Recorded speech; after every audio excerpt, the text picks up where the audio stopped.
નમસ્કાર મિત્રો, આજે આપણે આ વિડીયોની અંદર જોવા જઈ રહ્યા છીએ ગુજરાતની ભૂગોળ, એટલે કે ગુજરાતની અંદર આવેલી નદીઓ અને તેના કિનારે વસેલા શહેરો.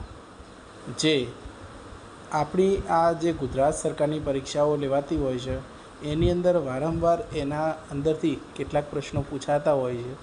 તે અંગે આપણે જાણકારી મેળવીશું અને આ જાણકારીથી આપણે યોગ્ય પરીક્ષા પાસ કરી સારા એવા અધિકારી બનીએ તેવી અભિલાષા.